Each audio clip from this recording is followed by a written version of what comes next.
Welcome to our YouTube channel. देखिए, Maruti Suzuki city exam 2024 से related मैं वीडियोज़ के माध्यम से बता रहा हूँ। तो ये जो है हमारे पास पीडीएफ आया हुआ है जो कि प्रीवियस ईयर का है, पहले का। अ, ये पीडीएफ है और इससे कैसे क्वेश्चन पूछे जाते हैं, कैसे कैसे क्वेश्चन आते हैं, ये हैंड रिटन नोट्स है जो पीडीएफ के रूप में आपको स्क्रीन पे दिख रहा होगा। तो क्वेश्चन आप देखिए कि कैसे क्वेश्चन पूछे जाते हैं। तो पहला क्वेश्चन है, ऐसे ऑलरेडी हमने बहुत सारे वीडियोज़ बनाए हुए हैं, चैप्टर बाय चैप्टर भी और सेफ्टी रिगार्डिंग भी, अबाउट ऑफ मारुति सुजुकी के रिगार्डिंग भी हमने सीटी एग्ज़ाम 2024 से रिलेटेड बहुत सारे वीडियोज़ बनाए हैं। चैनल में आप देखेंगे तो आपको बहुत सारे वीडियोज़ मिलेंगे। चलते हैं आज के वीडियो की तरफ और आज के टॉपिक की तरफ। तो देखिए, आपके सामने पीडीएफ हमने जो खोल रखे हैं, इसमें कैसे क्वेश्चन आते हैं। हालांकि ये सब क्वेश्चन जो है प्रीवियस ईयर के हैं, इसके अकॉर्डिंग ही ऐसे ही क्वेश्चन बार बार पूछे जाते हैं। हर एक साल ऐसे ही क्वेश्चन आते हैं। तो चलिए स्क्रीन पे देखिए, आपके सामने स्क्रीन पे अभी दिख रहा होगा क्वेश्चन। पहला क्वेश्चन है कि एक गांव की जनसंख्या ये दिया है, इकाई दहाई सैकड़ा हज़ार 10,000 लाख 1 लाख है। तो जनसंख्या में वार्षिक वृद्धि की दर 10% है। तो चौथे वर्ष के प्रारंभ में जनसंख्या क्या होगी। चौथे वर्ष के प्रारंभ में जनसंख्या पूछ रहा है, तो 4 वर्ष बाद, मतलब देखिए इसमें पी दिया है और आर दे दिया है 10% और टाइम दे दिया है 4 साल। तो आप आराम से निकाल सकते हैं। साधारण ब्याज वाला फार्मूला लगाएंगे तो साधारण ब्याज बराबर मूलधन गुणे समय गुणे दर बटा 100 जो होता है, तो उस पर निकल जाएगा। मूलधन जो है 1 लाख है और समय जो दे दिया है ये 4 वर्ष दिया है और दर जो है 10% दिया है, बटा में 100 करके निकालेंगे। तो पहला आंसर जो है वह 1 लाख, सॉरी, इकाई दहाई सैकड़ा, इकाई दहाई सैकड़ा हज़ार 10,000 लाख 1,33,100, यानी ऑप्शन नंबर ए इसका सही आंसर होगा। ये कैसे होगा, यदि इसमें भी आपको कोई डाउट है तो मैं नेक्स्ट वीडियो में इसको एक्सप्लेन करके अच्छे से बता दूंगा। अभी हमारे पास पीडीएफ है और इसमें 4 ऑप्शन में से करेक्ट आंसर पे टिक किया हुआ है। वो कैसे होता है, किसी को डाउट होता है, आप लोग खुद से प्रैक्टिस कीजिए और यदि नहीं समझ में आता है तो आप लोग डाउट क्वेश्चन पे कमेंट करेंगे तो मैं उसको एक्सप्लेन करके बताने की कोशिश करूंगा, ठीक है। फिर नेक्स्ट है, यदि एक संख्या का 25% 75 है तो उस संख्या का 45% क्या होगा। 4 ऑप्शन दिया है, देखिए आप अच्छे से। यदि एक संख्या का 25% 75 है तो उस संख्या का 45% क्या होगा, तो ऑप्शन डी यानी 135 होगा। नेक्स्ट क्वेश्चन की हम बात करें तो देखिए, ऐसे ही क्वेश्चन हम ऑलरेडी बहुत सारे एक्सप्लेन किए हुए हैं मैथ से रिलेटेड। अभी हाल ही में हमने वीडियोस बनाए हैं, यदि आपने वो वीडियो नहीं देखे हैं तो आप देख लीजिए कि कैसे क्वेश्चन को सॉल्व करते हैं। ये तो पीडीएफ है और इसमें डायरेक्ट आंसर 4 ऑप्शन में से आंसर दिया हुआ है, लेकिन आंसर कैसे आता है इसके बारे में हम एक्सप्लेन करके अपने इसी चैनल में बताते हैं। तो नेक्स्ट क्वेश्चन देखिए, एक कार है और 840 किलोमीटर की दूरी एक निश्चित समान चाल से तय कर रही है और यदि कार की चाल 10 किलोमीटर प्रति घंटा अधिक होती है तो इस दूरी को तय करने में 2 घंटे कम समय लगते हैं। तो कार की वास्तविक चाल ज्ञात करें। 4 ऑप्शन दिए हैं, चारों में से करेक्ट आंसर हमें चूज करना है। तो इस क्वेश्चन को आप अच्छे से सॉल्व कीजिएगा। यदि आपसे सॉल्व नहीं होता है तो मैं बताने की कोशिश करूंगा, मैं बताऊंगा। हालांकि इसका आंसर ऑप्शन नंबर सी यानी 60 किलोमीटर प्रति घंटा होगा। फिर ऐसे ही एक नेक्स्ट क्वेश्चन है कि एक रेलगाड़ी 36 किलोमीटर की चाल से एक खड़े व्यक्ति को 8 सेकंड में पार करती है, तो रेलगाड़ी की लंबाई क्या होगी। ऑप्शन आप देख लीजिए, ऑप्शन नंबर ए है 45 मीटर, ऑप्शन नंबर बी है 48 मीटर, ऑप्शन नंबर सी है 280 meter, option number D 80 meter. तो इसका जो 4 नंबर क्वेश्चन का करेक्ट आंसर जो होगा 80 मीटर होगा, ठीक है, ऑप्शन नंबर डी। फिर नेक्स्ट क्वेश्चन है कि एक साइकिल के पहिए को 500 बार घुमाने से, सॉरी 5000 बार घुमाने से वह 11 किलोमीटर की गति करता है, तो पहिए की त्रिज्या ज्ञात करें। तो पहिए की त्रिज्या यानी पाई डी एन बटा 1000 जो है उससे निकल जाएगा, ठीक है। इसका जो आंसर होगा वह डी होगा, यानी 35 सेंटीमीटर होगा, ठीक है। फिर नेक्स्ट क्वेश्चन है कि एक निश्चित राशि 2 वर्ष में 704 रुपये तथा 5 वर्ष में 800 रुपये हो जाता है, तो मूलधन क्या होगा। तो इसको भी सॉल्व करेंगे आप, तो मूलधन इसका ऑप्शन नंबर ए यानी 580 होगा। बार बार मैं कह रहा हूँ कि कैसे होगा, तो इसको मैं एक्सप्लेन करके बताने की कोशिश करूंगा। हालांकि आप लोग प्रैक्टिस कीजिए। मैथ्स के क्वेश्चन की बात आप लोग बार बार, जब भी मैं लाइव आता था तो उसमें मैथ्स के एक्सपेक्टेड क्वेश्चन की बात कर रहे थे। हालांकि मैं ऑलरेडी वीडियोज़ बनाए हुए हैं कि मैथ के कैसे क्वेश्चन आते हैं। ये भी जो है पीडीएफ हमने आज अभी बात करके और प्रोवाइड करा है, तो इसके बारे में आज हम बात कर रहे हैं कि कैसे क्वेश्चन आते हैं। एक व्यक्ति एक शर्ट एवं पैंट 371 रुपये में खरीदता है। यदि पैंट की वह कीमत शर्ट की कीमत से 12% अधिक है तो शर्ट की कीमत क्या होगी। पैंट की कीमत शर्ट की कीमत से 12% अधिक है तो तो शर्ट की कीमत क्या होगी। 4 ऑप्शन दिया है। ऑप्शन ए में दिया है 125, ऑप्शन बी में दिया है 150, ऑप्शन सी में दिया है 175, और ऑप्शन नंबर डी जो है 200 दिया है। तो इसका करेक्ट आंसर जो है ऑप्शन नंबर सी, इसमें 175 दिया हुआ है। आप लोग सॉल्व करके देख लीजिएगा, बनाइएगा। फिर देखिए जीके जीएस से कैसे क्वेश्चन आता है, तो वो भी क्वेश्चन है, ये मिक्स क्वेश्चन है, ये सब आए हुए क्वेश्चन है, पहले के प्रीवियस क्वेश्चन है।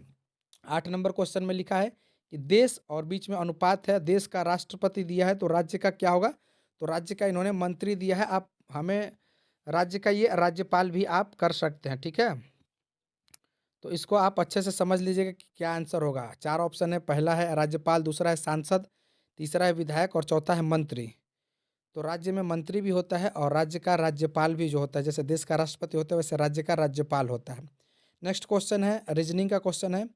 80 है और 10 है, 70, 15, 60 और बाद में इसका क्या आएगा। यानी देखिए 80 के बाद जो है 10 है, 10 के बाद 70 है, तो एक छोड़ के ये जो है 10-10 कम किया है। जैसे 80, उसके बाद एक छोड़ेंगे तो 70, 70 में फिर एक छोड़ेंगे तो 60, यानी 10-10 कम किया है। वैसे जो बीच वाला है 10, उसके बाद 15, उसके बाद क्या होगा, तो 10, इसमें 5 बढ़ रहा है। पहले वाले में घटा के 10 है और दूसरे वाले में 5 बढ़ा के है। तो 15 के बाद 5 बढ़ाएंगे तो 20 होगा, यानी ऑप्शन नंबर बी। 4 ऑप्शन दिए है, ऑप्शन ए में 25, ऑप्शन बी में 20, ऑप्शन सी में 30 और ऑप्शन डी में 50। तो इसका जो करेक्ट आंसर होगा ऑप्शन नंबर बी यानी 20 होगा। फिर नेक्स्ट क्वेश्चन है कि शुरुआत अनुपात अंत, तो सिर का क्या होगा, तो हाथ, कान, नाक और पैर दिया है, तो इसका जो सिर के बाद पैर होगा। ऐसे क्वेश्चन का आंसर आप ये ऐसे ही रीजनिंग के क्वेश्चन आते हैं, अच्छे से आप समझ लीजिएगा, देख लीजिएगा। कोई भी डाउट होता है तो आप कमेंट कीजिए, बाकी मैं आगे बताने की कोशिश करूंगा। फिर नेक्स्ट क्वेश्चन है कि विश्व पर्यावरण दिवस कब मनाया जाता है। 4 ऑप्शन दिए हुए हैं, 5 जून इसका करेक्ट आंसर होगा। देखिए ऑप्शन नंबर डी 5 जून दिया हुआ है। 4 ऑप्शन में से करेक्ट आंसर चूज करना है। तो विश्व पर्यावरण दिवस जो है 5 जून को मनाया जाता है। फिर नेक्स्ट है अगला क्वेश्चन कि रामचरितमानस किसने लिखा है, तो तुलसीदास, वाल्मीकि, कालिदास और वेद व्यास सब दिया है।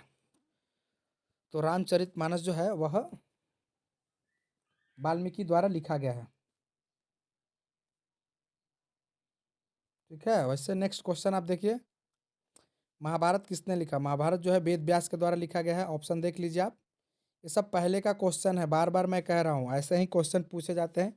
जीके जीएस से, मैथ से, रीजनिंग से कैसे क्वेश्चन आते हैं तो आप देख लीजिए, ऐसे ही क्वेश्चन आते हैं। सब जो है प्रीवियस ईयर में आया हुआ है क्वेश्चन। डिस्कवरी ऑफ इंडिया किसने लिखी है, तो जवाहरलाल नेहरू लिखे हैं। और वानखेड़े स्टेडियम कहाँ है, तो वानखेड़े स्टेडियम मुंबई में है। फुटबॉल में कितने खिलाड़ी होते हैं, तो ऑप्शन नंबर डी 11 खिलाड़ी होते हैं। संतोष ट्रॉफी किस खेल से संबंधित है, संतोष ट्रॉफी फुटबॉल खेल से संबंधित है। ऐसे ही क्वेश्चन पूछे जाते हैं। मैं डायरेक्टली बार बार वो जो क्वेश्चन प्रीवियस आए हुए हैं हमने बात करके, और ये पीडीएफ अभी बात किया, उसके बाद पीडीएफ के बारे में मैं बात करके क्वेश्चन लेके आया हूँ, जो कि आप लोग का हमेशा से कमेंट आता था, मैसेज आता था कि पीडीएफ पीडीएफ, तो मैं पीडीएफ भी आपके सामने स्क्रीन पे अभी ला दिया हूँ, ठीक है। यूएन की स्थापना कब हुई, यानी यूनाइटेड नेशन की स्थापना 24 अक्टूबर 1945 को हुई थी। ऑप्शन नंबर सी देखिए, इसमें आंसर दिख रहा है। 3G में तीसरा जी कौन सा है। मैं बार बार कहता हूँ कि जो भी आपको मारुति सुजुकी में TW या CW में जब ज्वाइन किए होंगे आप, तो उससे पहले आपको ट्रेनिंग में बताया गया होगा। ट्रेनिंग की जो चीज़ें बताई गई है सब कुछ अच्छे से पढ़ लीजिए, समझ लीजिए, याद कर लीजिए, नोट कर लीजिए। उससे रिलेटेड भी क्वेश्चन पूछता है। देखिए मारुति सुजुकी से रिलेटेड सिटी एग्जाम 2024 में यदि आप बैठते हैं, पेपर देते हैं, तो उसमें जो ट्रेनिंग में बताई गई है वो सब बहुत ही इंपॉर्टेंट है। उससे देखिए किस तरीके के क्वेश्चन पूछे जाते हैं। 3G में तीसरा जी कौन सा है, तो गेनजित्सु। 5S में 2S का मतलब क्या होता है, तो सेईतोन, शेरी शैतोन जो होता है, शेरी शैतोन, शिशो, शिकेत्सु, शित्सुके। तो 5S में दूसरा जो एस होता है वह ऑप्शन नंबर ए होगा, सेईतोन, ठीक। 3K में तीसरा में कौन सा है, जो 3K होता है 3K, उसमें तीसरा कौन सा है, तो किसिन तो मामोरू। और फायर में सिक्योरिटी का, मैं बार बार कह रहा हूँ कि जो भी फायर का है और सेफ्टी का है उसका जो कॉन्टैक्ट नंबर, उससे भी क्वेश्चन पूछ लेते थे। OCP क्या है, तो occupational health, OCP sorry OCP पूछ रहा है, तो ऑक्यूपेशनल कंट्रोल प्रोसीजर होता है, नहीं sorry, OCP operational operational control procedure होता है। OCP का फुल फॉर्म पूछा है। उसके बाद EPRP का फुल फॉर्म पूछा है। तो देखिए आपके सामने स्क्रीन पे दिख रहा है, सब कुछ आप बार बार मैं कह रहा हूँ कि जो भी फुल फॉर्म वगैरह है सब कुछ याद कर लीजिएगा। अगस्त महीने में सेफ्टी मंथ में थीम क्या था, तो ये उस समय का है। ऐसे ही आप 23 का देख लीजिएगा कि थीम क्या था, ये पहले का है। फिर ये किसका सिंबल है, देखिए आपको मैं बार बार कह रहा हूँ कि सेफ्टी में जो सिंबल वगैरह हैं, डस्टबिन वगैरह हैं, उससे रिलेटेड क्वेश्चन पूछे जाते हैं। तो सिंबल दिया है कि ये सिंबल किस चीज़ का है, तो उत्तेजक पदार्थ, यानी इससे हमें बचना होता है। जुलाई महीने में कितनी गाड़ी बेची गई, तो ये उस समय का है, ठीक है। मारुति से रिलेटेड जो लेटेस्ट अपडेट है उसके बारे में भी आप पढ़ लीजिएगा।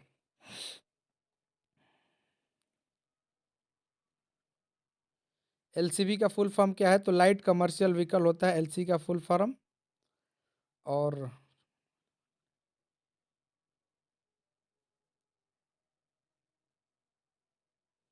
देखिए आपके सामने स्क्रीन पे अभी दिख रहा होगा, ये सब जो है मारू ए स्पोर्ट क्या है, मारू ए स्पोर्ट क्या होता है, मारू ए डिफेक्ट जो होता है वह क्या होता है। तो मारू ए जो डिफेक्ट होता है उसमें जान और माल दोनों की खतरा होती है। मारू ए के बारे में मैं आपको बता दूं कि वह स्पॉट जिसमें टूटने से गाड़ी में जो सवार व्यक्ति रहता है उसके जीवन के बारे में खतरा, यानी गाड़ी भी खराब हो जाती है, गाड़ी की भी जीवन खराब हो जाती है, और उसमें जो बैठा सवारी है, ड्राइवर है, जो व्यक्ति है, सबके जान पे खतरा आ जाता है। यानी मारू ए को समझने के लिए आप इस तरीके से समझिए कि मारू ए एक ऐसा डिफेक्ट है जो कि जान और माल, यानी जो माल का मतलब जो गाड़ी है वो, और जान मतलब जो उसमें सवार है वो, दोनों को नुकसान होता है और दोनों का डेथ होने का चांस रहता है। तो मारू ए स्पॉट को ऐसे समझा जाता है, ठीक है। ऑलरेडी हमने बहुत सारे वीडियोस बनाए हैं, तो आप उसको अच्छे से देखिए। उसके बाद जो भी डाउट है, डाउट आप पूछिए, मैं बताने की कोशिश करूंगा जितना मुझे पता है। गुड़गांव और मानेसर प्लांट कितने एकड़ में है, ऑलरेडी बताया गया है कि गुड़गांव प्लांट 300 में और मानेसर प्लांट 600 एकड़ में है। मानेसर में हड़ताल कब हुई थी, मानेसर में देखिए ये क्वेश्चन भी बहुत पहले का क्वेश्चन है, लेकिन ये भी पूछ सकता है हड़ताल कब हुआ था। 18 जून 2012 में जो है हड़ताल हुआ था, बहुत ही भीषण लड़ाई भी हुआ था, और उसके बाद हड़ताल हुआ था। उसके बाद जो लोग भी बचे थे, जो लोग थे उसमें, जिनको सजा होना था सजा हुआ, और जितने लोग और बाकी थे सबका अच्छा बल्ले बल्ले हो गए, सबको परमानेंट कर दिया उन्होंने। तो ये मारुति की हिस्ट्री है, आप अच्छे से जो लोग पहले से हैं उनसे पूछिएगा तो अच्छे से बताएंगे कि उस समय क्या हुआ था 2012 में जून जुलाई में, कैसी स्थिति थी मारुति सुजुकी का। 1 किलोमीटर में कितने मीटर होते हैं, तो 1 किलोमीटर में 1000 मीटर होते हैं। 1 गज में कितने फुट होते हैं, तो 1 गज में 3 फुट होते हैं, ठीक है। ये सब आप कैसे चेंज किया जाता है, कितना होता है, 2.54 सेंटीमीटर में कितने एमएम होते हैं, तो 25.4 एमएम होते हैं। ये सब आप अच्छे से समझ लीजिएगा। और देखिए साइंस से रिलेटेड क्वेश्चन था कि मनुष्य में कितने जोड़े क्रोमोसोम गुणसूत्र होते हैं, तो 23 जोड़े। डीएनए क्या है, तो ये उपयुक्त सभी दिया है, 4 ऑप्शन इसमें दिए हैं, सबको अच्छे से समझ के आप देख लीजिएगा। तांबे का है अधिक प्रतिरोध, तांबे का प्रतिरोध अधिक होता है, 4 ऑप्शन दिए हुए हैं जिसमें से सही आंसर हमें चूज करना है। अंतर्राष्ट्रीय योग दिवस 21 जून को मनाया जाता है। अंतर्राष्ट्रीय योग दिवस 21 जून को मनाया जाता है। सामान्य नमक का रासायनिक सूत्र NaCl होता है। सामान्य नमक का रासायनिक सूत्र NaCl होता है। शुद्ध जल का घनत्व 2.54 2 5 ग्राम पर क्यूबिक होता है। एलपीजी का प्रमुख घटक मीथेन इसमें दिया है, 4 ऑप्शन, मीथेन, इथेन, ब्यूटेन, इनमें से कोई नहीं, तो मीथेन होगा। ये पूरा पीडीएफ जो है बहुत ही इंपॉर्टेंट है, अच्छे से आप समझ लीजिएगा, देख लीजिएगा। साइंस के भी बहुत सारे क्वेश्चन इसमें पूछे हुए हैं, मैथ्स के भी क्वेश्चन हैं, और जीके जीएस भी है। प्लास्टिक होता है, प्लास्टिक क्या है, 4 ऑप्शन दिए, इसमें से करेक्ट आंसर आपको चूज करने हैं। साबुन जो होता है वह कैसा होता है, 4 ऑप्शन। देखिए मतलब क्वेश्चन आप अच्छे से समझ लीजिए किस तरीके का क्वेश्चन आता है आपके एग्जाम के पॉइंट ऑफ व्यू को देखते हुए। ये सब पेपर पहले का आया हुआ है, और इसको एक्सपेक्टेड क्वेश्चन को नोट डाउन करके पीडीएफ बना करके आपके सामने स्क्रीन पे अभी ये दिखाया जा रहा है, ठीक है। महात्मा बुद्ध का जन्म कहाँ हुआ था, 4 ऑप्शन है। बोध गया, सारनाथ, लुम्बिनी, पटना, तो महात्मा बुद्ध का जन्म लुम्बिनी में हुआ था। भारत का राष्ट्रीय गीत क्या है, जनगण मन सारे जहाँ से अच्छा, वंदे मातरम, इनमें से कोई नहीं। तो राष्ट्रीय गीत की बात हो रही है तो वंदे मातरम है, ऑप्शन बी। एक बैरल में कितने लीटर होते हैं, ये क्वेश्चन बार बार पूछ ले जाते हैं। आपको मैं बार बार कह रहा हूँ कि जो सेफ्टी से रिलेटेड है, आईटीआई का जो भी ट्रेड आपका है, आप लोग ट्रेड मेंशन कीजिएगा, कमेंट कीजिएगा, और उस ट्रेड का सेफ्टी चैप्टर और मेजरमेंट चैप्टर बहुत ही इंपॉर्टेंट है, सेफ्टी और मेजरमेंट। इससे रिलेटेड ऑलरेडी हमारे चैनल में वीडियोज मिलेंगे आपको, टेक्निकल टूल्स और इक्विपमेंट से संबंधित बहुत सारे वीडियोज़ जो है हमारे चैनल में है। आप चैनल में विजिट करेंगे तो आपको बहुत सारे वीडियोज़ मिलेंगे जो कि आपके सीटी एग्ज़ाम 2024 के लिए बहुत ही हेल्पफुल होंगे। फिर भी कोई डाउट होता है तो आप कमेंट कर सकते हैं, पूछ सकते हैं, ठीक है? तो एक बैरल में कितना लीटर होता है? तो 158 लीटर होता है। किस ताप पर पानी का घनत्व अधिकतम होता है? तो 4 डिग्री सेल्सियस पे। ऑप्शन नंबर सी इसमें दिख रहा है। 4 ऑप्शन में से एक सही आंसर है, उसको अच्छे से चूज करना है। आप बाकी देखिए क्वेश्चन अच्छे से पढ़िए, स्क्रीनशॉट लेना है स्क्रीनशॉट ले लीजिए। और मैं बोल रहा हूँ क्वेश्चन किस तरीके का आता है। प्रणब मुखर्जी भारत के कौन से नंबर के राष्ट्रपति बने हैं? सॉरी, ये आप बने थे हो गया है, 14वें उस समय का ये क्वेश्चन है। तो प्रणब मुखर्जी जब राष्ट्रपति थे तो उसी समय का ये क्वेश्चन है, यानी 14वें राष्ट्रपति बने हुए थे। फिर नेक्स्ट देखिए, भारत में कुल कितने केंद्र शासित प्रदेश है? तो ये तो चेंज होता रहता है, 7 8 आप अच्छे से समझ लीजिएगा अभी जेन्युइन में क्या है वैसे पूछ लीजिए। भारत का स्विट्जरलैंड किससे कहा जाता है? तो भारत का स्विट्जरलैंड जो जम्मू कश्मीर को कहा जाता है। 4 ऑप्शन है, गोवा, हिमाचल, उत्तराखंड और जम्मू कश्मीर। तो आंसर जो है जम्मू कश्मीर, यानी ऑप्शन नंबर डी है। हावड़ा ब्रिज कहाँ है? तो हावड़ा ब्रिज जो है कोलकाता में है। भारत का राष्ट्रीय पशु कौन है? तो बाघ है। ऐसे ही क्वेश्चन आपके जो है सीटी एग्जाम में पूछे जाएंगे, जीके जीएस से, मैथ से, रीजनिंग से। देखिए ये गेट और ये सिलेंडर के बारे में पूछा गया है कि सिंबल दिया है और इस सिंबल में आपको सिलेंडर बताना है कि कौन सा सिलेंडर है। तो सिंगल एक्टिंग सिलेंडर है। ये हाइड्रोलिक्स नोमेटिक्स आप लोग पढ़े होंगे तो उसमें ये है। तो जो हाइड्रोलिक्स नोमेटिक्स के बारे में नॉलेज जो रखे हैं वो बता सकते हैं कि सिंगल एक्टिव सिलेंडर है ये। Acting sorry single acting cylinder है। उसके बाद वेल्डिंग से रिलेटेड क्वेश्चन है कि इसमें वेल्डिंग वायर का थिकनेस कितना होता है CO2 वेल्डिंग में, मिग वेल्डिंग में? तो 0.8 mm होता है। लुब्रिकेशन ऑयल का क्या फंक्शन होता है? तो लुब्रिकेशन ऑयल का फंक्शन जो होता है, इंजन में लुब्रिकेशन ऑयल का क्या फंक्शन होता है उससे रिलेटेड क्वेश्चन है। 4 ऑप्शन दिए हैं, चारों इसमें सही है, ABC चारों सही है, ठीक है। Cleaning, lubrication and cooling. Engine में लुब्रिकेशन ऑयल का जो फंक्शन है वह क्लीनिंग भी करता है, लुब्रिकेशन भी करता है और कूलिंग यानी ठंडा भी करता है। ये सब गाड़ी से रिलेटेड क्वेश्चन है। और रिविट किस धातु की बनी होते? तो रिविट डक्टाइल मेटल का बना होता है। ऐसे ही क्वेश्चन पूछा जाता है, TPI की फुल फॉर्म क्या है? थ्रेड पर इंच होता है TPI। और इसमें एक में थ्रेड में कितनी डिग्री का एंगल होता है? तो एक में जो है 29 डिग्री का होता है। थ्रेड से रिलेटेड क्वेश्चन है। ऐसे ही क्वेश्चन बार बार मैं बता रहा हूँ कि ऐसे ही क्वेश्चन आपको हमेशा पूछे जाएंगे। तो आप इस चीज़ को अच्छे से समझ लीजिएगा और आपके सामने स्क्रीन पे जो दिख रहा है इन सब क्वेश्चन को अच्छे से पढ़ लीजिएगा। बाकी मैं पूरे PDF के बारे में बता दिया आपको। नेक्स्ट वीडियो में भी ऐसे ही एक्सपेक्टेड क्वेश्चन लेकर आने की कोशिश करूंगा। Thanks for watching. जो लोग भी वीडियो को देख रहे हैं एक बार अपने दोस्तों में शेयर करें। चैनल पर नए हैं तो सब्सक्राइब करके बेल आइकन प्रेस करें। मैं बार बार कर रहा हूँ, कोई भी डाउट हो, कुछ भी पूछना हो, जो चीज़ें आपको नहीं समझ में आ रही तो आप हमारे नंबर पर कॉल भी कर सकते हैं, बाकी कमेंट भी कर सकते हैं। मिलते हैं नेक्स्ट वीडियो में, तब तक के लिए धन्यवाद। आपका दिन शुभ हो। और आप सीटी के एग्ज़ाम की तैयारी कर रहे हैं तो अच्छे से पढ़िए। जहाँ से जो भी, मैं ये नहीं कर रहा हूँ कि आप हमारे ही चैनल से पढ़िए, बाकी जहाँ से जो भी क्वेश्चन मिले आप उसको अच्छे से समझ लीजिए, देख लीजिए, पढ़ लीजिए। जो सीटी एग्ज़ाम के लिए इम्पोर्टेंट है उसको नोट डाउन भी करिए। Thank you.